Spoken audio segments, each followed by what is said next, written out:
I never thought the sound that would wake me at 4 beje 7 minute and would change how I looked at my own front door forever. It wasn't the gentle knock of a neighbor in trouble. It wasn't the sharp ring of a doorbell.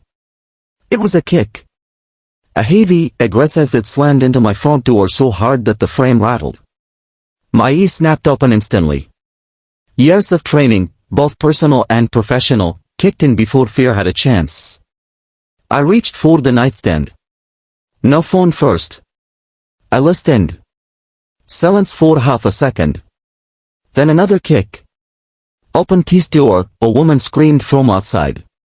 My heart rate jumped, but my mind stayed cold. I slid out of bed and looked toward the HOA camera monitor mounted on the wall. The infrared feed flickered on, showing my front porch in eerie black and white. There she was. A woman in her late 40s or early 50s, wrapped in a thick coat over pajamas, hair messy but head posture full of entitlement. One hand was balled into a fist.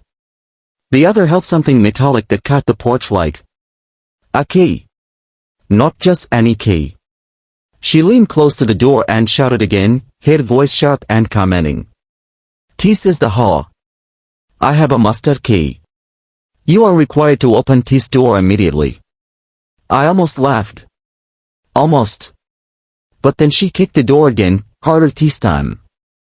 That's when I felt them move. Behind me, two massive shapes rose sullenly from the floor.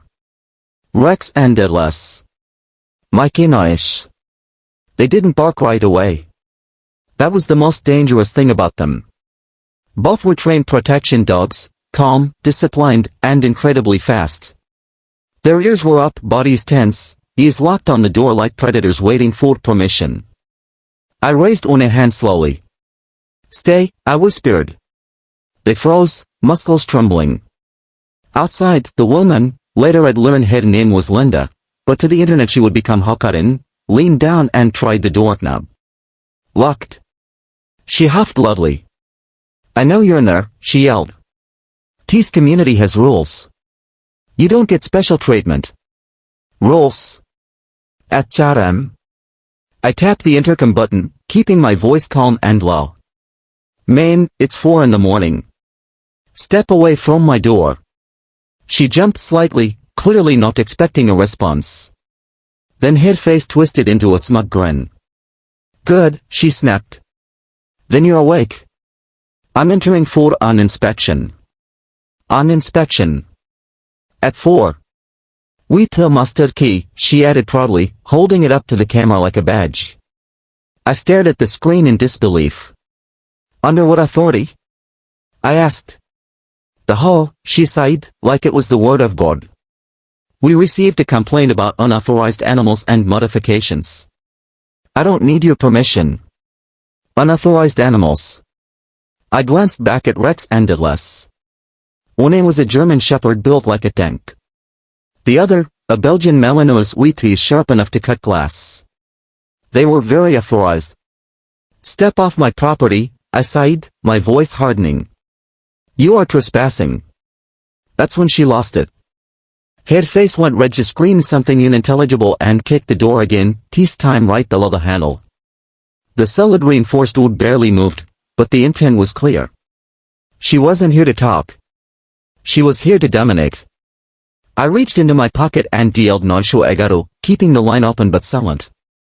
The operator picked up and I whispered my address and the situation. Outside, Karen bent down and tried to shove the key into the lock. It didn't fit. She twisted it harder. Metal scraped against metal.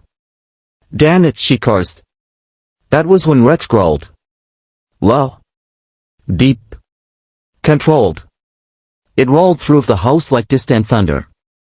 Karen froze. Her head tilted slightly. What was that? She muttered. Atlas stepped forward, nails clicking softly on the floor. He added his own growl, higher pitched, but just as threatening. Karen took a step back from the door. Then, like someone who had never learned to back down in her entire life, she squared her shoulders and shouted. I don't care if you have dogs. How rules say. Bang. She kicked the door again.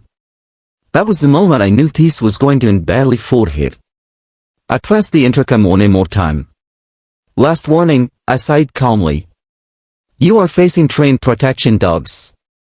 Step away now. She laughed. Actually laughed. You're bluffing, she sighed.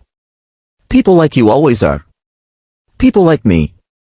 I released the command. Roared. The dogs exploded into motion. They didn't break the door, they didn't need to, the sound alone was enough. Both dogs slammed against the inside, barking with full force now, teeth flashing inches behind the reinforced glass panel beside the door. Karen screamed. A real scream this time. She stumbled backward, nearly tripping over her own feet. The key flew from her hand and clattered across the porch. Oh my God. Oh my God, she yelled. Call them off.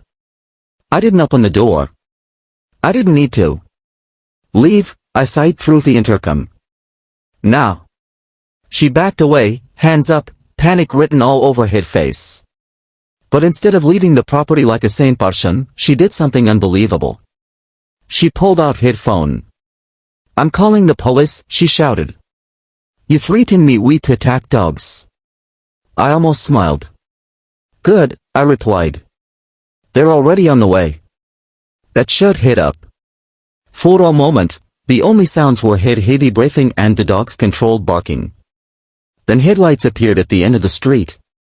The police cruisers. Karen's face changed instantly, fear, then anger, then a fake look of confidence she tried to plaster on like makeup. She straightened her coat and marched toward the curb as the officer stepped out. Oh thank God, she sighed loudly. This man tried to sick his dogs on me. The officers looked at her. Then at my door. Then at the clearly visible, K9s on duty, no unauthorized entry sign posted right next to it. When the officer raised an eyebrow. Ma'am, he sighed slowly, why were you at this residence at 4 in the morning? She opened her mouth. Closed it. Opened it again. I'm with the HOA, she sighed. I have a master key. The officer bent down and picked up the key from the porch. This, he asked. She nodded eagerly. He examined it, then looked at me through the glass. Sir, he called out, do you recognize this key? I shook my head. That's not for my property. The officer turned back to Karen. Ma'am, he sighed, his tone now sharp, HOAs do not have legal authority to enter private homes without notice, warrants, or consent. Especially not at 4 a.m. Karen's face went pale. But the rules. Rules don't override the law, the second officer sighed. She started yelling. Ranting. About power. About complaints. About how people like me were ruining the neighborhood. The officers exchanged a look. One of them sighed. Ma'am, he sighed, pulling out his notepad, I'm going to need you to turn around. Head is went wide. What? You can arrest me. I'm with the HOA. The handcuffs clicked shut. From inside my house, with Rex and Atlas calm once more at my side, I watched as Karen was escorted to the patrol car. And that's when I realized. This was only the beginning.